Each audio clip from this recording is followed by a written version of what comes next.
Series talk of Dr. Tate's Healthy. Okay, stop. Go again.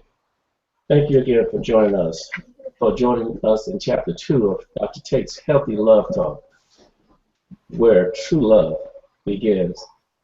I want to read a quote from what I got from Orion Dreamer, Mount Dreamer, the second part. It doesn't interest me how old you are. I want to know if you will risk looking like a fool for love, for your dream, for the adventure.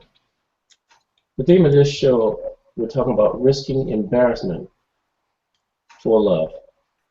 And I have my distinguished guest, Dr. Stevens, minister, businesswoman, speaker, author, empowerment of the 31 Journal, High Heels and Lipstick, based in D.C. How you doing, Dr. Stevens? Fine, thank you. Great. We have Karen Marshall, certified health coach based in Mount Dora. Hello, Karen. Hello, doctor. How are you tonight? I'm doing groovy. Gabby Love, international love coach based in New York. Hi, Dr. Tate. Nice Yes. to see you again. All right, all right. And we have Cooch, empower educator, down here in Orlando, Florida, producer, director of this show, The Healthy Love Talk. How you doing, Cooch? I'm doing great, and it's a pleasure being here. Thank you. Thank you again. Y'all are total troopers. Let's get this started here. For those who just joined me for the first time, I wanted y'all to just, for 30 seconds, just share with me a little bit about yourself. We'll start with Gabby. Just 30 seconds here. My name is Gabby Love, and I live in New York City. I'm an international love coach. I work with singles, individuals, and couples around the country and around the world that are looking to take their love lives to the next level. All right, Karen. Well, thank you so much. It's a pleasure to be here. Back in 2009, I realized I wasn't as healthy as I wanted to be. I was suffering from daily headaches. I was pre-diabetic, and I weighed 190 pounds. And when I went to my doctor, she told me that if I didn't lose weight, I was going to be a diabetic. And that was a wake-up call for me. And a friend told me about a wonderful optimal health program, and I decided to try it. I said, well, you know, what have I got to lose? Well, what I lost was 60 pounds in 5.5 months. But the best news is I improved my health. I am no longer pre-diabetic. In fact, when I went to my doctor, all my blood levels are in normal range. Headaches are a thing of the past. And now I just totally feel like a new person, and I've made it my mission to help others do the same on this same wonderful optimal health program that helped me. Wow. Wow. You are continuing to just inspire me, Karen. Thank you. Thank you. Coach. Basically, I'm putting together a network, an empowerment network called the Quayle Network. And what we do is we produce programs such as this one that inspire people to empower themselves. Great. Great job. Again, I want to thank each of you. I want to share with you the reason how this came about. Frederick Douglass couldn't have said it better. Without struggles, there is no progress. This came through pain, and with this pain came this great work. And I'm sure that each of you can contest that, what I just said. A lot of people will go through certain things in order to get to that great thing. So, with that being said, a lot of philosophers like yourself, Cooch, and others out there have been wrestling with this particular question. Is it possible to find love without ever playing the fool or looking foolish? Gabby, I'm shooting it to you. Well, I certainly don't think so. I don't know if anyone escapes that in this lifetime. That to me is almost a stupid question, because it's like when we look at a 2-year-old and he's all of a sudden notices that he can hold on to a chair and try to get himself up and walk. Do we laugh at him for being a fool that he can't quite figure out how to get up there? how to get on his feet and just start walking around his room. No, absolutely not. We understand that he's in his process of figuring that out, and we should all have compassion for all men and women in love at every level and stage of the game, for figuring it out. All right. Dr. Stevens. I think you can absolutely find love without acting a fool, but you cannot find out the level of love without acting a fool. And Okay. you know, I'm gonna minister the gospel, and the one thing, you know, the Word of God says to take the foolish things to confine the wise. And for me, you know, I believe one way a man can show his love for me is he stand on top of the world and shout that I'm his girl, but he definitely got to act a fool sometime. I hear you. I hear you. Sharon. I agree with Dr. Stevens, totally. I can't think of anything to add to what she just said. Ditto, huh? Ditto. Cool. Let's bring it home. I think that our topic is a healthy love. And what a lot of people want to do is have a healthy love without getting hurt. I don't think it's possible to have a bulletproof love. I think a healthy love means you can be intelligent about it, and you can take less risks that your heart will be broken. But there's no such thing as no risk, no pain, and I guarantee that you're going to have a healthy love without some struggle. Okay. Coach, I want you to stay right there because I'm coming right back at you. By the way, anyone have any other comment about that one? That was a pretty deep one that the philosophers gave us to handle, so we'll move on. Why is it important, Coach, to overcome your fear of risking embarrassment for love? This is the choice that we all face. Either we are going to risk the embarrassment of love, or we're not going to have it. I know when I was very young and I was thinking of getting married, I narrowed it down to two people. One was my best friend, who we talked about everything. Another was another very good friend. But my best friend, I didn't ask her because it was kind of embarrassing. She was my friend, and I didn't want to, you know, the pain of losing the friendship for telling her that I loved her in another way. And I was trying to be cool a couple of years later, and I met her, and I said, out of the blue, just to relieve my guilt, you know, I thought about asking you to marry me, but I already knew what you felt about marriage, and so therefore I didn't ask. And then she looked at me, and she turned, and she looked at me in the eye and said, "But you never asked." And she just turned away. And I share that story with people because she was right. I mean, she didn't tell me what she would have said or not said, but whatever it was my fault. I didn't take ownership, and I didn't take the risk. And you know, however it might or might not have changed my life, I didn't, you know, embarrassment kept me from a possibility. I'm going to increase. Gabby, you want to say something? Yeah, I like what you said about taking the risk. I feel like my work is, I'm working a lot with this right now, and it's mostly with clients about taking the risk of hearing no. mostly my female clients. That's a big block for a lot of women in relationships today, is they have to take that risk of that uncomfortability or that embarrassment or that no, which is the ultimate killer in their eye in the moment. And I say, well, you're not going to die if he says no, he doesn't want to be exclusive with you. You're not going to have a heart attack. You're going to make it through this. No is okay, but it's this fear of this risk of hearing the word no.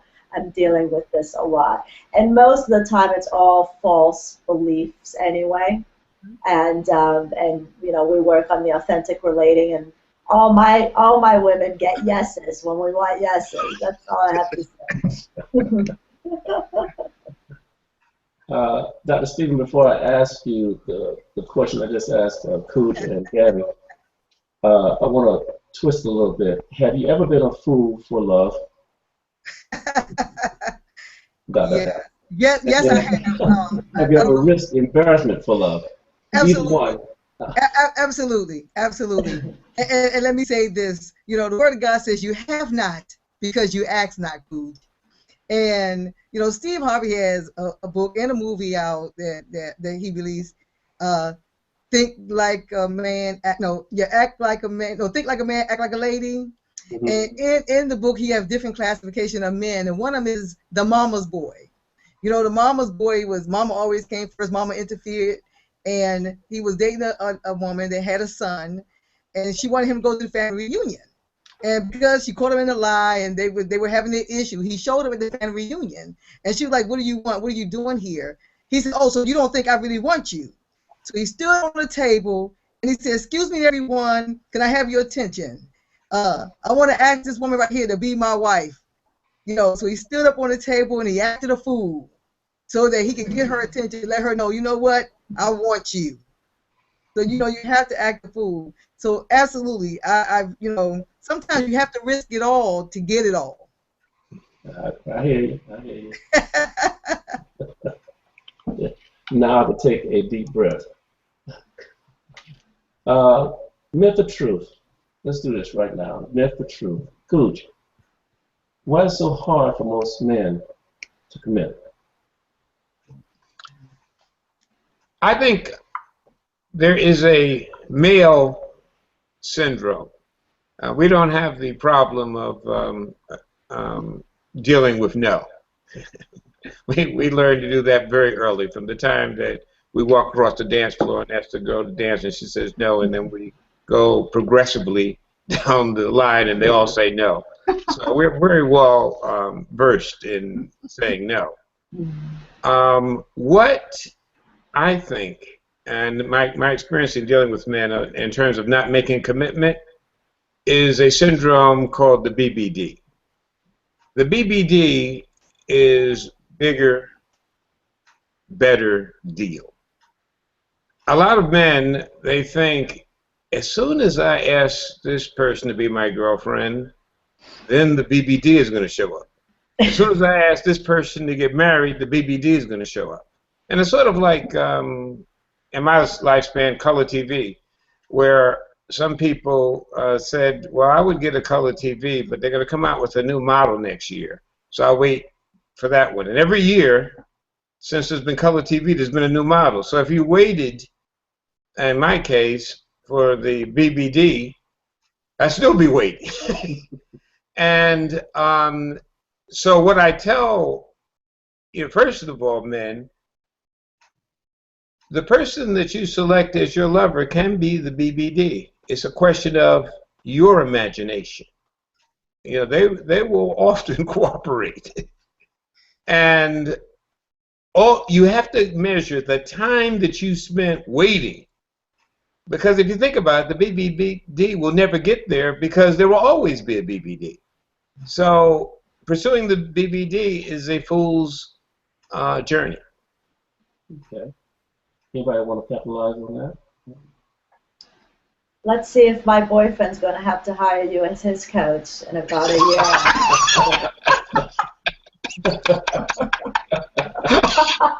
I don't think you're going to have. when the BBB is going to be up for him.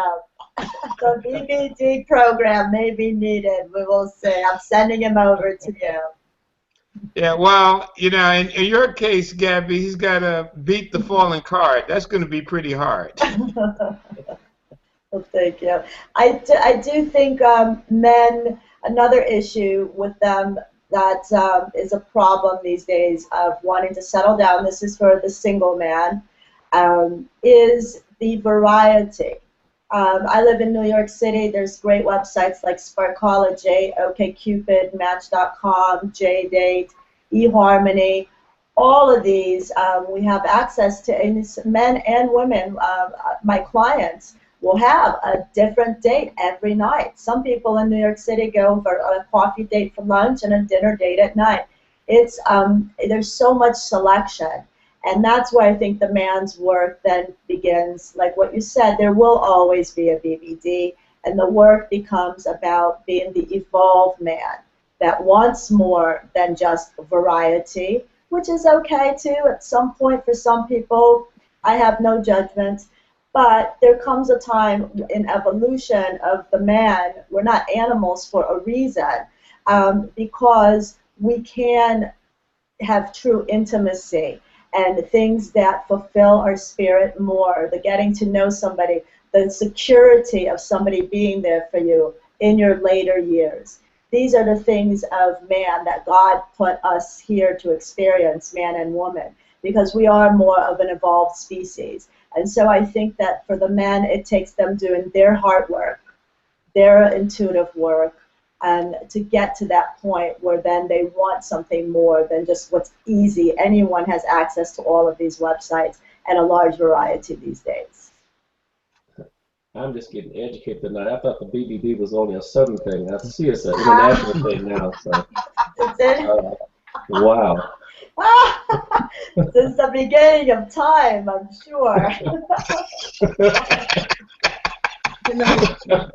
You know, Dr. Tate, when Adam and Eve was in the garden, and Adam was disobedient, he told God, "It was the woman that you gave me." You know what they say about an empty wagon? You can always hear it coming. Okay. Okay. And I say that because when someone is empty, they're always looking for something to fill it up. And if you're never satisfied, the grass, as I said in our previous show, you may look over the fence and you think the grass is greener on the other side. But when you're not satisfied inside, you'll never be satisfied inside. Right, right. So they're always looking for the bigger, better deal. But there is no bigger, better deal, baby. I'm it. You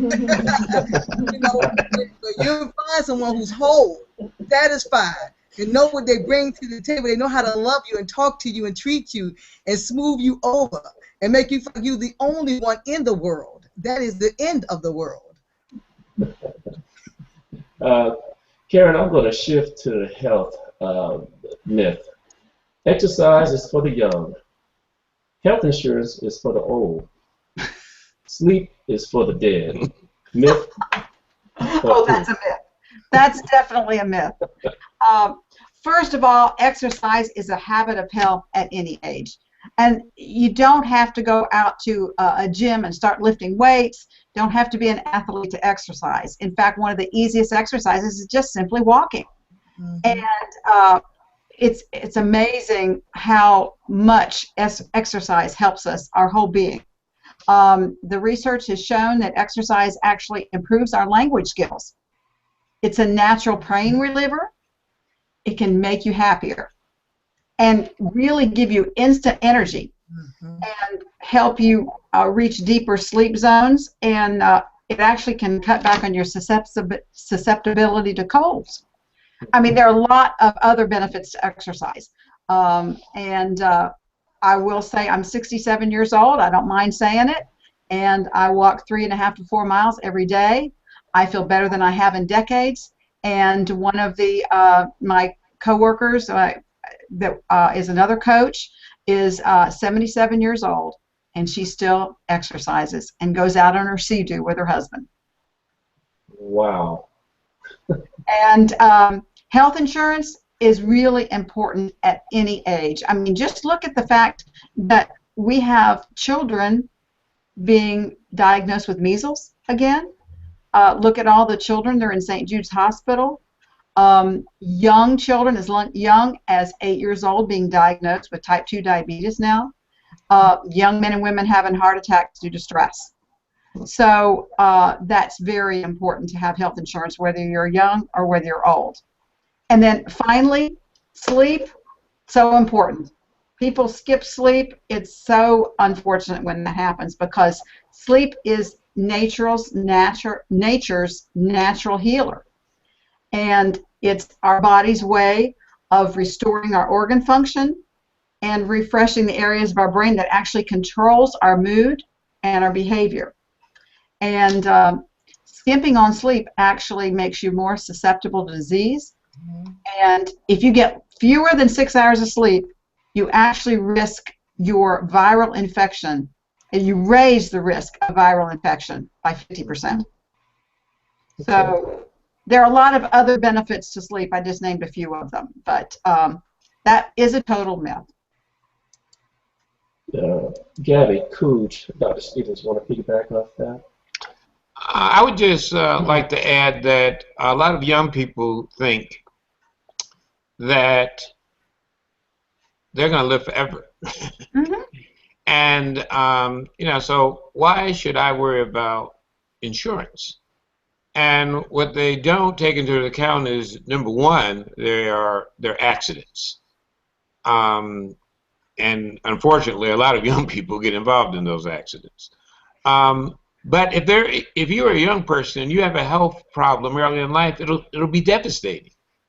So it's in your interest, even though the chances are against you dying young, to cover that possibility, especially if you have children or if you have a spouse.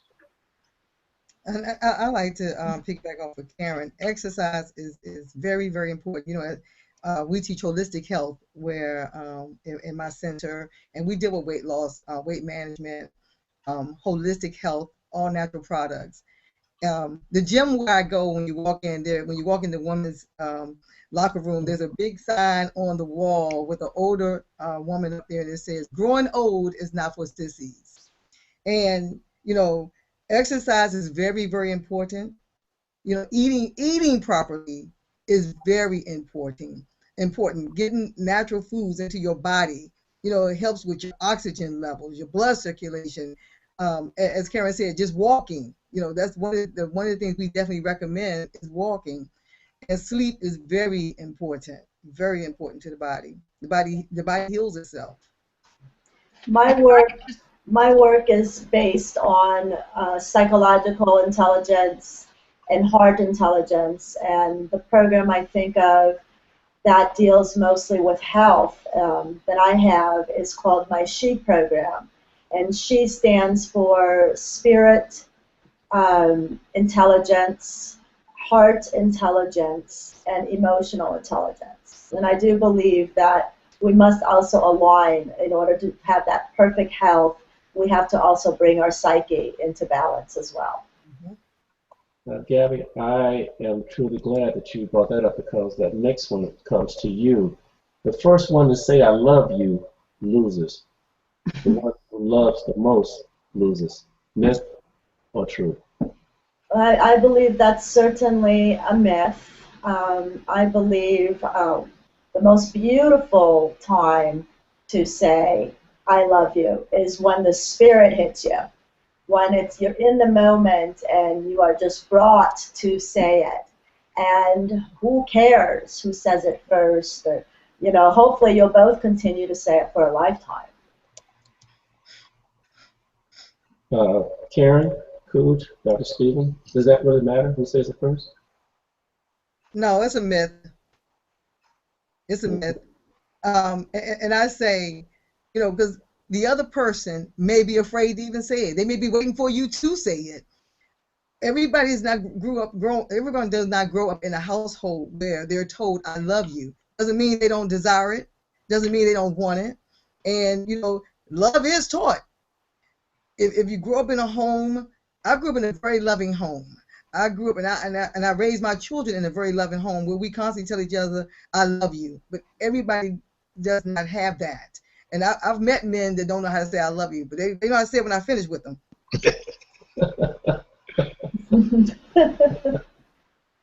Okay, okay. We're going to come to Karen. Your body image does not matter if someone loves you. Myth or truth? I actually think that is partially a myth, and I'll tell you why I say that. What truly matters, of course, is what is on the inside. Mm-hmm. But the way we look, actually, and how we feel about ourselves affects the inside. And no, of course, we don't have to look like TV models. I don't think any of us are TV models, although you ladies are lovely. But when we feel good about how we look, we're more confident and we're happier. And then we can feel better about others. We can be the best that we can be, then we can be the best for others. And I also believe that you really only have one chance to make a first impression. So put your best foot forward, be the best that you can be. I agree with Karen 100%, and I'm going to take it one step further, that I do think when we do feel good on the outside, it absolutely is very beneficial and always for our insides. And I also do believe it is a responsibility when someone so chooses to get married. If you choose to stay single, that's your call. But when you choose to get married, and that is a problem we know in America, for people to change once they get married. And I don't think it's okay for anything other than natural, positive evolution of change to happen. And it is our responsibility on a day-to-day level to ensure that. So if a lady stops taking care of herself, and I think that is a duty and a responsibility she should have. If a man starts to get lazy or loses his job and thinks that's okay when somebody married a man who worked and who took good care of himself, I don't think that's okay. I think that goes down to personal responsibility. Okay. I like to add to that. Yes, because Steve. you can tell a lot about a person's life, some of the things they experience, what they're going through, by their appearance, by their skin. You look at their face, you look at their skin. You can almost tell a person who's an alcoholic by looking at their skin, looking at their face. You can tell a person who's depressed by the way they dress, whether or not they do their hair. So their outside appearance is very important. But as Karen said, if you feel good on the inside, who doesn't want to look their best when you feel good? Right. And the reason we go shopping and get dressed up to go and buy a new outfit to go to the next ball, who don't want to walk in there and they say you look fab?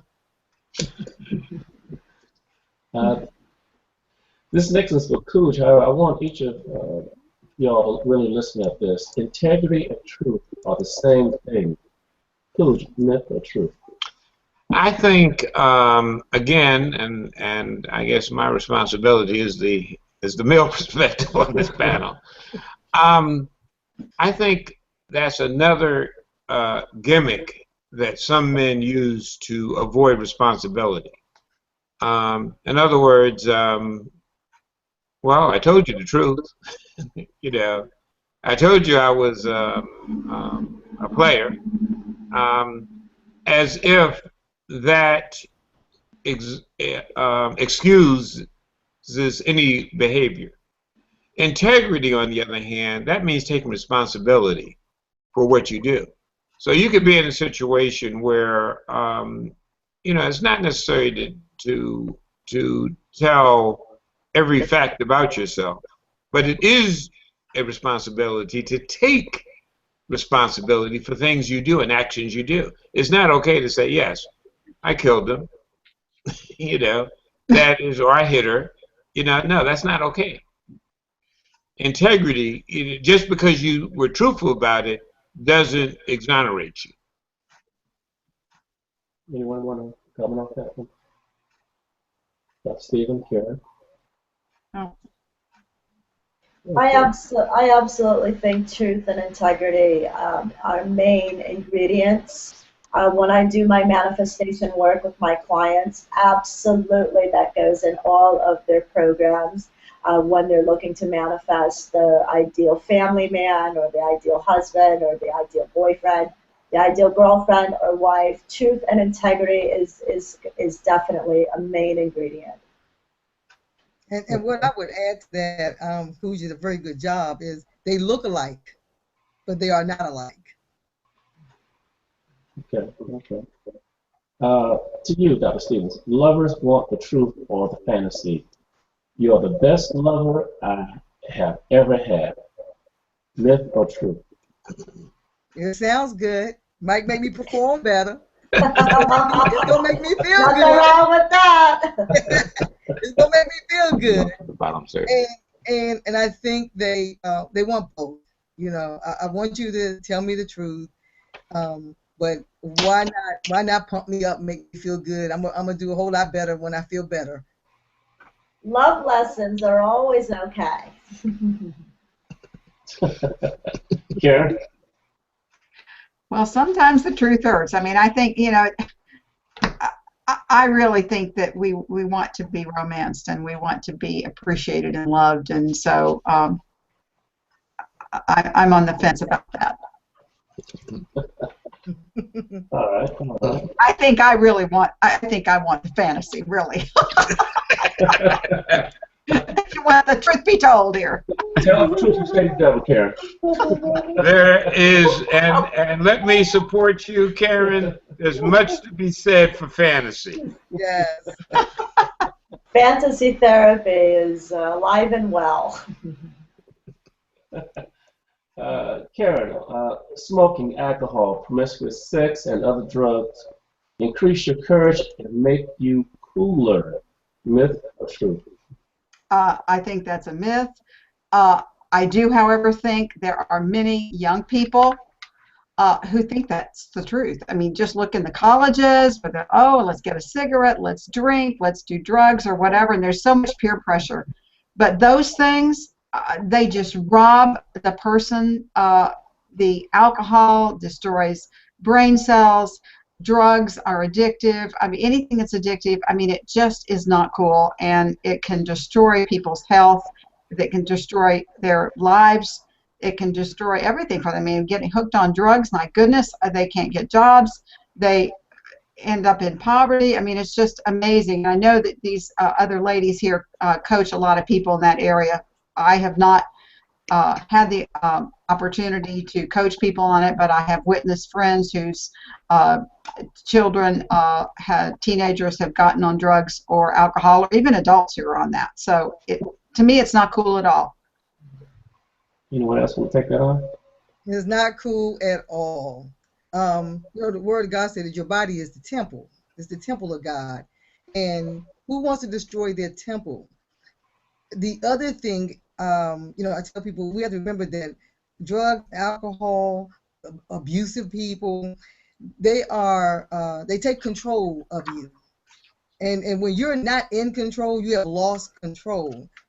The addiction of anything has just it has consumed you. We know that smoking, general surgeon says, can cause lung cancer, can cause death. We know that. Control of the addiction of drugs controls you. You know, people have sold their children, they sold their lives, they've killed, they've stolen for it. But when you don't treasure yourself, then you allow yourself to get involved in these things. And not only that, when are you going to stand up and be the leader? You know, when you think that it's because you get with someone who smoke or drink that is cool, I tell people you're a follower, you're not a leader, and you need to be a leader. My work leads just with love addiction, and anything beyond that I do refer out to addictions therapists and psychologists. Okay, okay. Dr. Stevens, I have one for you. Your personal experience is the best basis for judging future lovers' potential and behavior. Myth or truth? Some myth, some truth. because I say I don't need to experience everything to know whether or not it's true. You know, I don't need to have a pimp to know that he beat his women. And some of my experiences, as I stated, you know, if someone is abusive, I don't need to be in that abusive relationship to know that I don't want to be in one. Okay. Anyone want to comment on that? Well, let me add that one of the problems that a lot of people have with their love life, it's just like work. There's some people that have worked for 30 years, but they only have 1 year experience because they kept repeating the same thing again and again. Same thing is true with partners. Some people have 40 different partners, but they really only have one partner. And the difference is this. The partner changed, but their script didn't change. So they kept attracting the same type people. This is one of the reasons why you need love coaches or spiritual coaches, because it's not enough. Love is so important to your life, but so that you can't, especially if you're a man, because women are more likely to ask for help or advice for their friends, but we as men, you know, like we're the love experts, so we're the Dr. Loves, so you know we can't ask for a consultation or go to a professional to find out what it might be about us that is creating the problem. In answer to this, I'd say it's a myth that you can judge, or you can make a judgment about all women based on your experience alone. That's why you often need to be humble enough to ask for help. And I like to add to that. I recently had a session with a lady who she's in, I can't even say she's in a relationship, she's around a relationship. And we were talking about expectations. You know, I told her it doesn't matter how much I have, I expect a man to take care of me. There are certain responsibilities he has to perform in my life. And she said to me, so I asked her, I said, what are you afraid to ask him for? And why are you afraid? You know, what are you expecting? She says, I've never had a man to take care of me. Well, I can't say the same. And I told her, I said, well, you know what? I expect these things. There are certain things he has to have. Now, do I expect to help him? Because the Word of God says I'm his helpmate. Absolutely. You know, but you have to understand what that means. But because she has never had it, she was afraid, and she wants it, she desires it, but she's afraid to ask for it. And I said, why? Because the Word of God says you have not because you ask not. But because she never had it, she's afraid to ask for it, although she wanted it, because she fears she will never get it. So her experience have not taught her to be strong enough and brave enough to ask for what she really wants in that area. Can I add something? I want to add to your comment, Cooj, about men. I do think that is shifting. In New York City, there are a lot of men in therapy. More so, probably, I would say, than anywhere in the world. I would say New York City is the leader on that. And I'm hoping that it is a world leader on that. And that's going to shift some of that energy. Also, I do have mostly younger male clients in their 20s in the finance industry here in New York. And they are very much more open to love work now in 2015. And in fact, a couple years ago, I used to be involved in these male pickup artistry workshops revolving around a book called The Game, written by Neil Strauss, which was a New York bestseller. And there were men going to Vegas and Los Angeles paying $3,500 for a weekend workshop on learning how to pick up women. I used to be the only woman allowed in those workshops. I was not allowed to speak. I was only allowed to listen. And at 6 p.m., when the lectures would end at whatever hotel we were at, we would go out into the field. and the field was whatever the most happening local bar in Vegas or in LA was, and I would be their wing woman, which was what was talked about in the book. Since now I have my love workshop started, and they're being very successful, and they're now expanding into the Los Angeles area. Next year, and I have my male clientele growing, I'm going to start all male love workshops, and I would love to have you on board as one of my guest presenters. And because these men are absolutely now in the new evolution of love in 2015, are ready for love work, or asking for help, or are open to it. All the male clients I have would absolutely love you, Pooh. Would love everything you have to share with them and empower them. So absolutely, let's look forward to more male reaching out for help in their love lives.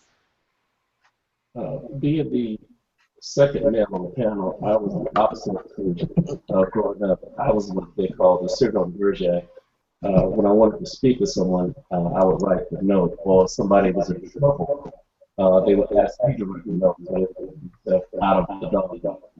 So I was in the back scene. I just recently, I was about maybe 35 years, slightly grew to where Cooj is right now, and I'm still getting not so good at this. Last one, Cooj. Women are attracted to jerks, and good guys are attracted to bad girls. Myth or truth? I'm afraid to say that that is true, especially when men are young. I think it takes, and when they say women mature faster, I think women discover faster that squares are what's happening. Whereas men, we want to play more. Longer in terms of age. There's a book called Think and Grow Rich by Napoleon Hill. He says, and that was written in the last century, but he says it generally takes men to about 40 to get serious. Hopefully it doesn't take them as long now as it did then. But when you are serious, then you realize that the people that you play with and the people that you have serious relationships with, and you have little time, and you don't have as much time as you think you have. So, really you need to be dealing with people that are serious, authentic, healthy, loving people, because everything else is toxic. Okay. I'm going to bring this one home. I want to ask each of you, how do you guys do to advance the healthy love, and how can our audience contact you? Let's start with Dr. Stephen. May I ask everybody to put up their Twitter or their email while they're speaking? No. And what was the question again? Yes. How do you, Dr. Stephen, in your career and advance the healthy love, and how can our audience contact you? How do I advance healthy love? Yeah, within your Body of work. Your body of work, what you do. And I know you have a lot of things you do. You can't narrow it down because you do so many things. Well, the one thing I do to advance healthy love is I encourage people to have, first and foremost, a love with God, to have a relationship with the Lord, and because God is love, and there's no peace like the peace of God. The Word of God says He gives you peace that surpasses all understanding. And when you learn to love the Lord, you learn the Word of God. You learn to love yourself. You know what being whole is. In Psalms 139:14 says that I'm wonderfully and marvelously made, and marvelous are the hands that made me, and my soul knows it very well. So when you learn to love yourself, then you can teach other people how to love you. The one thing I tell the ladies and men, you can't expect people to know how to love you. But if you know how to love yourself, you know what love feels like and what you're expecting from someone else, and you can teach them how to love you, because you really do have to teach people how to love you. And I recently had a conversation with a gentleman that was actually going out of control on his part, And I said, you know what? I come to realize that you're verbally abusive. But because he was so used to talking that way, it was part of who he is. I said, well, you can't talk to me that way. So first and foremost, have a relationship with the Lord, love God, love yourself. Then you can learn to love someone else and teach them how to love you. You know what to expect and what to look for. Thank you very much. Okay. Did you Karen, say? can you hear me?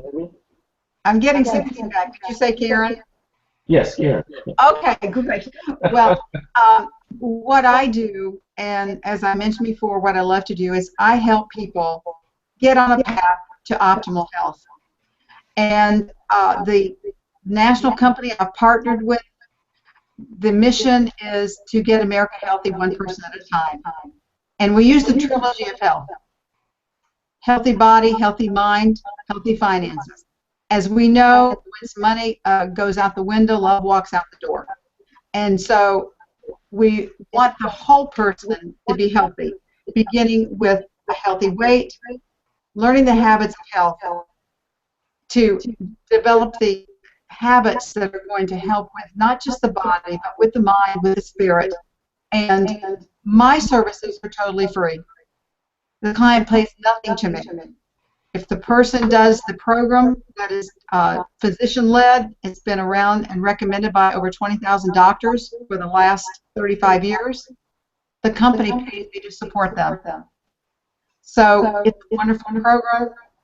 Please, if anybody is interested in talking to me so I can determine if our program is even the right thing for them, I would be greatly honored.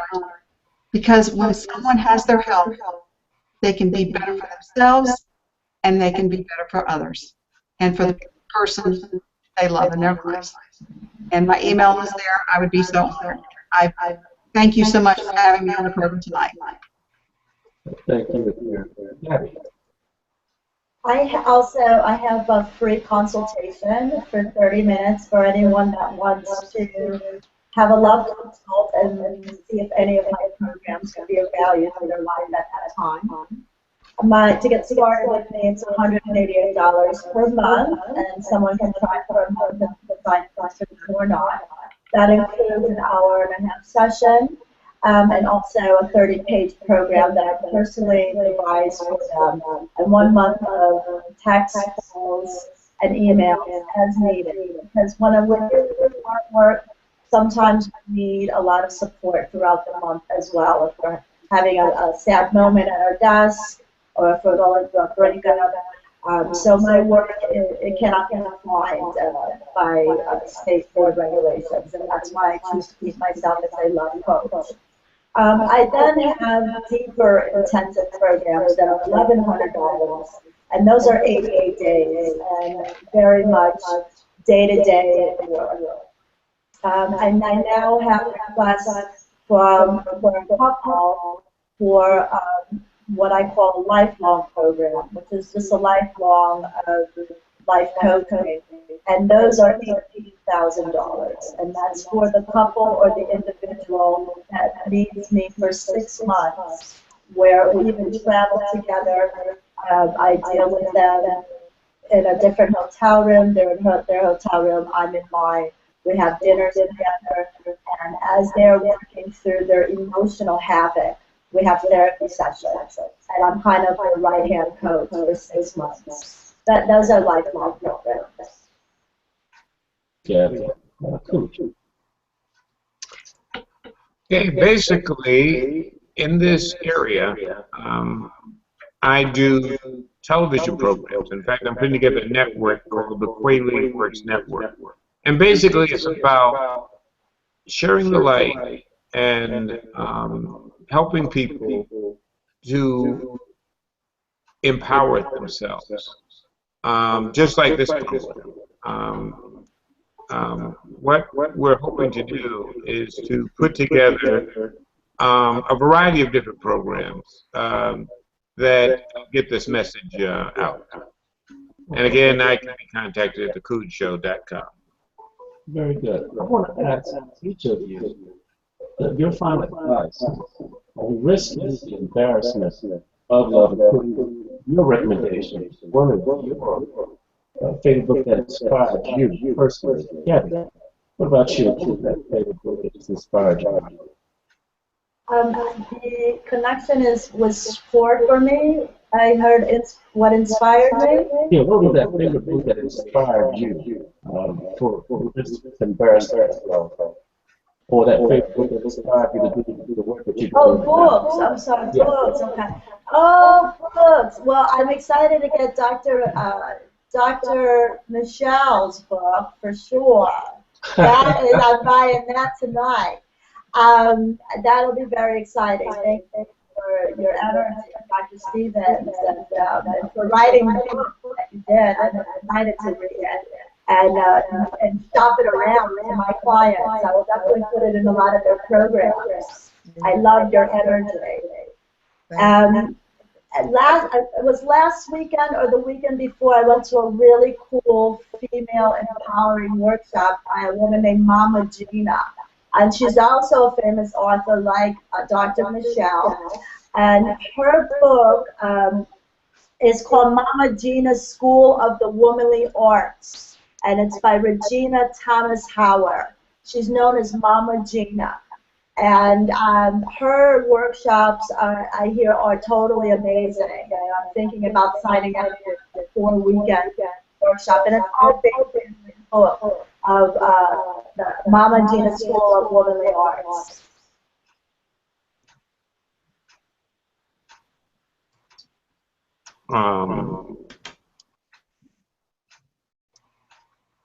Karen, can you hear me?